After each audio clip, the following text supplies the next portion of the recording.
Okay, so today we are diving deep into one of Bob Dylan's most powerful and honestly most puzzling songs from 1967, I Pity the Poor Immigrant.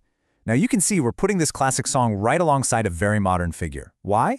Well, because the song kicks off with what sounds like sympathy, but then it paints this absolutely devastating picture of a character who is powerful, destructive, and just spiritually empty. It's a paradox, right? And it gives us this incredibly sharp way of looking at today's world, especially when you think about a figure who so often attacked immigrants themselves.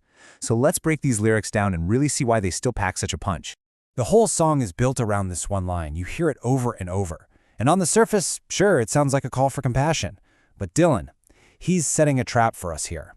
He takes this idea of an immigrant, a word we usually connect with someone who's vulnerable, and he uses it to talk about a totally different kind of person.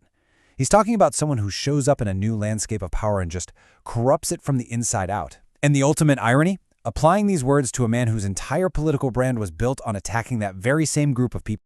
And that really is the million-dollar question, isn't it? Who are we talking about here? Is this some vulnerable soul looking for a safe place? Or is it a powerful invader who just crashes the party and rewrites the rules to benefit himself? The song makes you ask what it even means to be an immigrant, not just to a place, but to an idea, like democracy or truth.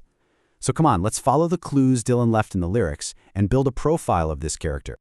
All right, first up, the song just completely dismantles any idea that this person is weak. Despite the title asking for pity, the lyrics immediately hit you with a description of someone who has a terrifying, almost unlimited ability to cause destruction. And boom, right away, that picture of a helpless victim is just shattered. This isn't someone who makes a few mistakes. No, this is a person who deliberately uses their strength to hurt people. Every move they make is designed to be malevolent. The whole idea of pity is already starting to feel pretty complicated, isn't it? And the evil he does isn't some far-off abstract thing. It's personal. It's sneaky. Dylan gives us this very physical image of someone who, with his fingers, cheats. You can almost feel it. It's this intimate kind of corruption, and it suggests that, for this guy, dishonesty isn't just a strategy. It's how he's wired. The deception just goes deeper and deeper. We're not talking about a little white lie here and there to get ahead. For this person, lying is like breathing. It's constant. It's essential. This line paints a picture of someone whose entire world is built on lies, who literally can't function inside the real world of truth. Okay, so check out this escalation. We went from personal cheating and constant lying to this, large-scale societal destruction. This isn't just some con artist anymore. This guy's a founder, a builder. But what's the foundation of his world? Not bricks and mortar, it's blood, it's suffering. The point here is that this is a person with immense, and I mean immense, cruel power.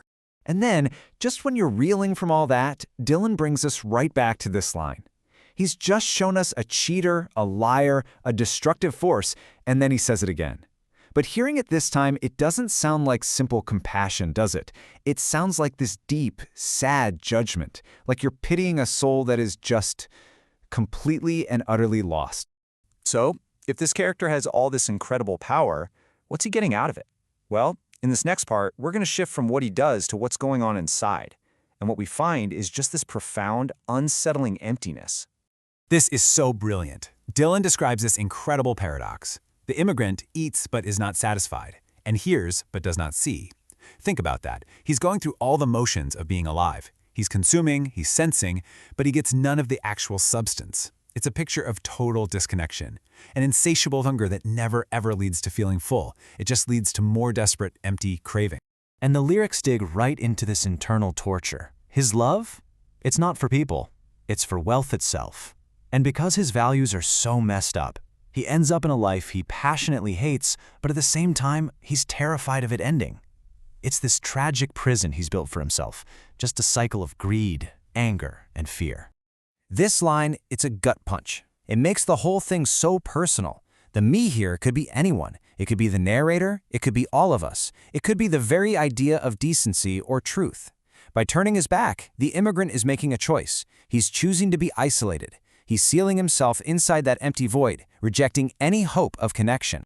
I mean, let's be real. A character who builds with blood and lives in an empty void, that can't last forever.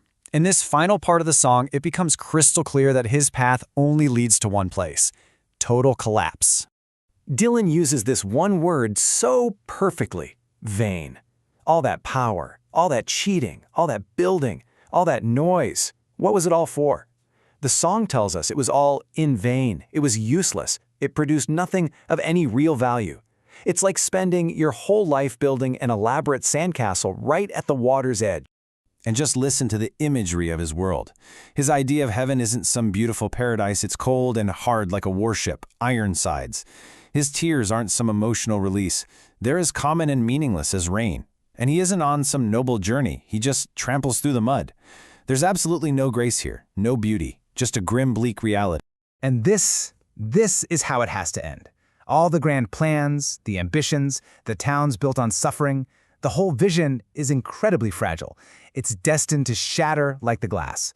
What a powerful image. Not just break, but shatter. It's sudden, it's complete, and you can't ever put the pieces back together. And right here is the song's final, and I think most chilling twist. The moment we should pity this person the most isn't when he's failing, it's when he's succeeding, when his gladness comes to pass. When he actually gets what he wants, that's the real tragedy. Because we know that his victory is built on lies, on emptiness. It's a hollow win that just seals his fate. A so-called happiness that only makes his spiritual poverty that much deeper. Which brings us right back to our big question. Who is the poor immigrant? Now, we've used a modern political figure to sort of light up these themes, because he really seems to embody that moral blindness Dylan was critiquing, all that fear with no empathy, a kind of pity that offers no justice. But the real power of this song is that it's so much bigger than any one person. Is the poor immigrant anyone who arrives in a new place of power only to lose their soul? Dylan doesn't give us an easy answer. He leaves us to think about who in our own world has built their town with blood and who truly deserves this very complicated, very sorrowful kind of pity.